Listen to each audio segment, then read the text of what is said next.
You for staying with us, and we're back. Just before we get into that conversation, we were talking about something.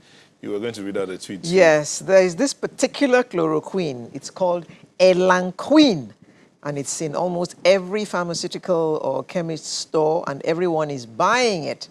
It has a NAFDAC number. How do we curb all these? It's really dangerous for such to be anywhere. Well, the NAFDAC DG says that they've not approved. That's her words. They've not approved any chloroquine in the last 6 years. So she doesn't know anything about elanquine. Well, but this one has a manufacturing date of 2019 and expiry date of 2022. Anyway, that's what the NAFDAC DG says. She says they don't know anything about this, and so let's help ourselves. But let's leave that and look at the question of leadership. Leadership. Some of the opinion that leadership is inborn, while others believe it's a skill that can be built. Whichever way, being a leader in any capacity, his or herself, is essential.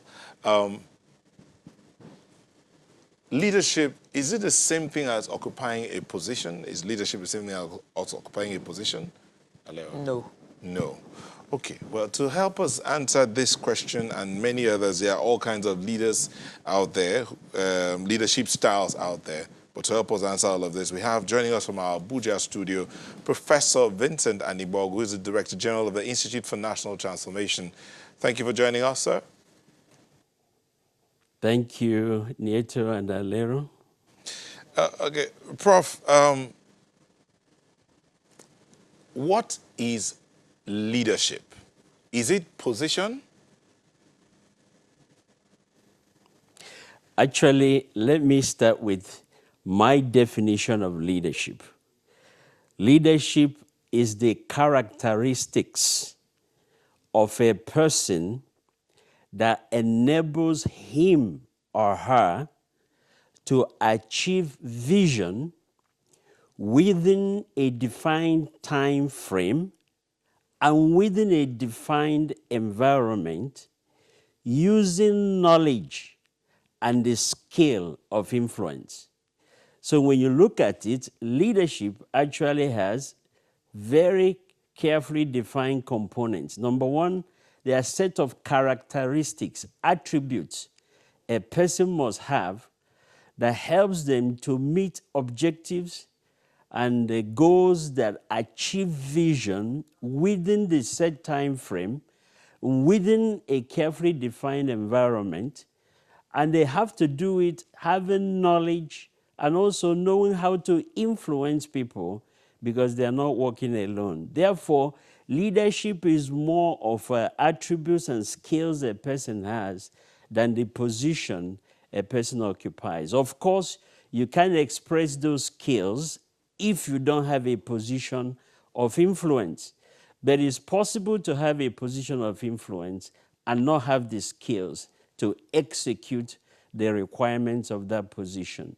And that's a tragedy, which means leadership actually cuts across all spheres of life.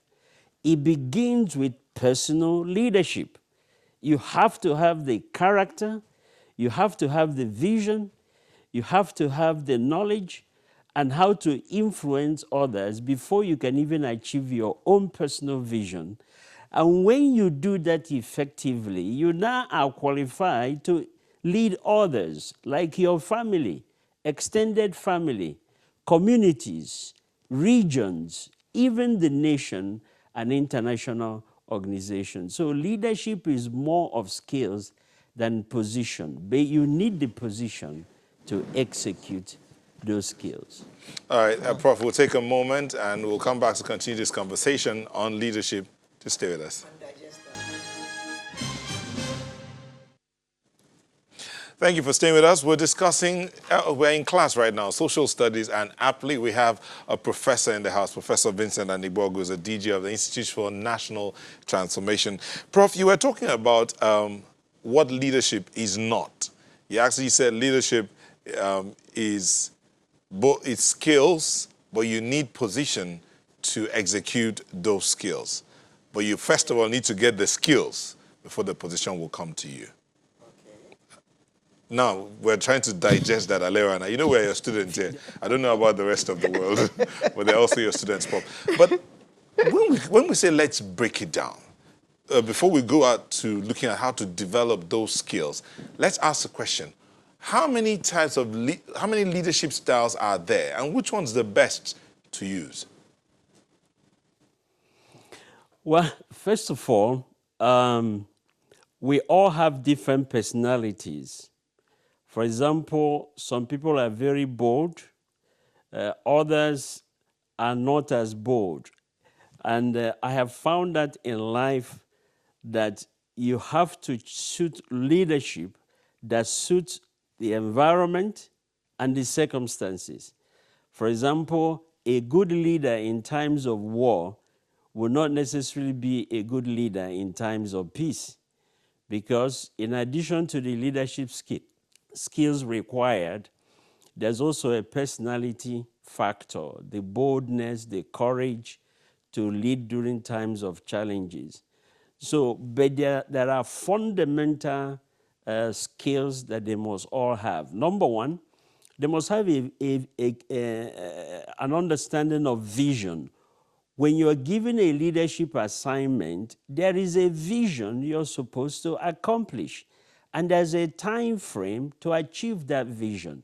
So a leader that has no vision is not a leader at all. John Maxwell says, when you are leading and nobody is following you, and you don't know exactly where you're going, you're just merely taking a walk. So a leader must have a clear understanding of the destination you're taking yourself, your family, the community, and the nation to. That must be clear. Number two, a leader must have the character attributes. It must be a model citizen in integrity, in excellence, in compassion and love towards the people.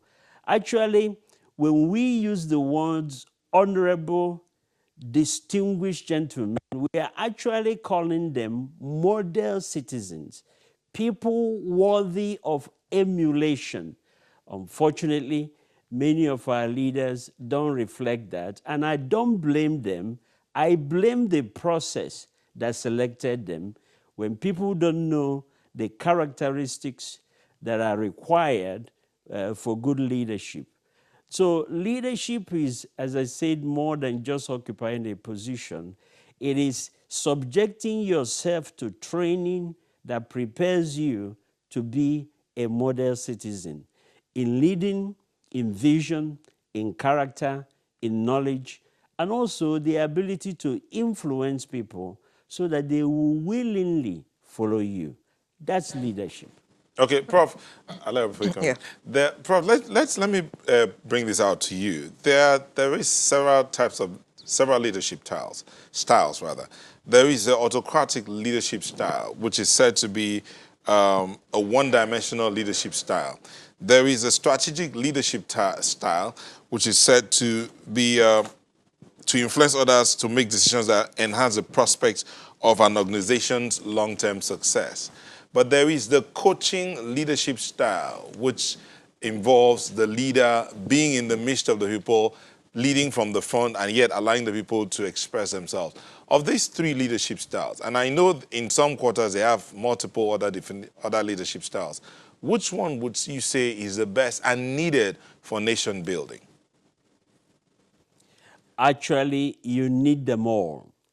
Why do I say that? A leader must have all these leadership skills in your repertoire. It's the circumstances that now tells you which one to pull out.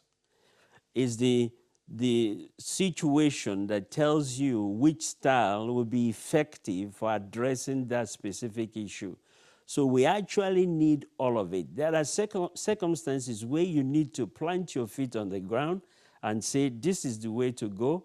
and the buck stops here. And everybody knows that that's what should be done. And then there are circumstances where you need to be deliberative. You need to sit with the people and get their opinion and then reach a consensus. So it is the circumstance that dictates which style to evoke.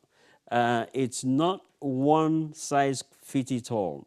And that's why a leader must be versatile. You must, again, continually train yourself, find areas where you're weak, find some of these styles you're not conversant with, and add it to your bag of tricks. So my view is that a leader must constantly expand, and then as circumstances arise, you will know which aspect to use for effectiveness at that moment, at that time. Yeah, Prof, let me just ask you this very basic question. Are leaders born, or can they be groomed? Can they be made, in quotes? Actually, my answer is both. Leaders are born and made. Everybody has an innate leadership potential in them. However, environment can either quench it or activate it. So people who live in an environment that never encourage them to develop themselves and take responsibility, of course, they live and die with those potentials essentially intact in their lives. But people who live in an environment that constantly challenge them, give them opportunities, of course, they have an opportunity now to develop these qualities. Incidentally, every time I look at the Human Development Index and I compare the figure for Africa and the rest of the world, it makes me cry. The index suggests that Africa, many African nations or so-called third world nations, have put institutions and facilities in place only to develop their people to about 50% of their capacity. While nations like Europe and, in countries in Europe and North America have put institutions and facilities to develop their people almost up to 100% of their ability. So until we begin to understand that people have potentials, but it needs to be activated, they need to be encouraged. If we don't do that, then we will not get the best out of people. And let me also make this statement. Leadership cuts across all spheres of life. As I said, it begins with personal leadership, and then family leadership, extended family, community, state, regions, and then, of course, the nation and international. And not only that, across the spheres of the society, governance, education, business, social sphere, entertainment. So not only does leadership escalate or increase as we are matured, but it also cuts across all spheres. And all these areas or leadership in these aspects must be activated for society to function maximally. So Prof, leadership, yes. Implying that anyone can lead from any position where they are. Of course. How is that? How would that be? I mean, anybody can lead from wherever they are. okay, how is, when you say, how does that work? I mean, let's say I'm in a group and there's a leader of the group. You expect me, what kind of leadership can I take from where I am? Okay, as I mentioned before, there is positional leadership and there's influential leadership. If I'm in charge of a group, then I'm collectively responsible for how that group performs. But if I'm a member of the group and the responsibility of coordinating the group is not given to me, then I can lead by influence. How do I do that? I find out what needed to be done, and if I have the skills to do it, I offer that skill and make sure that that thing is done excellently. And I do that fully submitting to the positional leader in the group. By so doing and leading by influence, by ensuring there is a collective achievement of the assignment, let the positional leader take the credit. By the way, it has been said that any group of people can accomplish anything as long as they don't mind who takes the credit. Okay, Prof, earlier you talked about there's characteristics, attributes, knowledge, vision, basically skills, innate skills that can be built up to be anything you want to be as a leader. How does one develop these skills, these leadership skills? Let me again reiterate, to be an effective leader, it begins with character. Corporations call these core values. In other words, there are core values one should have that serves as the backbone that guides the leader and the organization to achieve their vision. So everything begins with character. And of course, integrity is a major one. It's a major value that cuts across all leadership. Another one is hard work. Nothing replaces hard work. Another is loyalty, being loyal to the team and also working within the confines of the established guidelines. So character is number one. So leadership development starts with infusing the right character in all. Even Nigeria calls for, it says that we may build a nation bound in freedom, peace, and unity. But before that can happen, it calls for love. He says we must love our nation, we must have faith in our nation, and so on and so forth. Number two is vision. You must be passionate about where you're going. You must be passionate about the future that you want to create. And that comes through, should I say, motivating people, being able to create a future that's greater than all of us, a future that gives hope.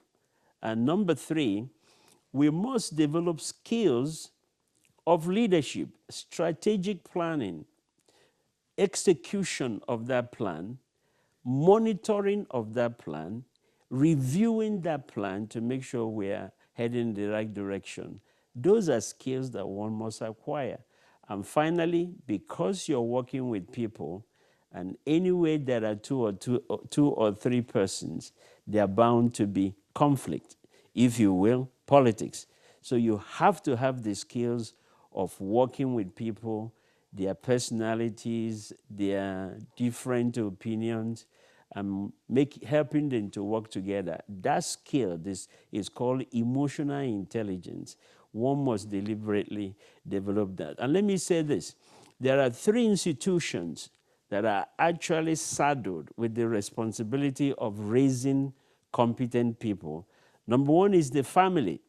That's why when education fails in the family, it creates a major problem. The family is the primary center of education. And then the institutions, the academic institutions, primary, secondary, and tertiary. And then the religious institutions are supposed to infuse the morals, the moral values, respect for authority, respect for the nation, and fear of God, because it has been said that the fear of God is the beginning of wisdom. All right, Prof. Thank you so much. Thank you for this class today on social studies and focus on leadership. We've been talking with Professor Vincent Anigbogu, Director General, Institute for National Transformation. Thank you so much. Sunrise will be back in a moment. Please stay with us.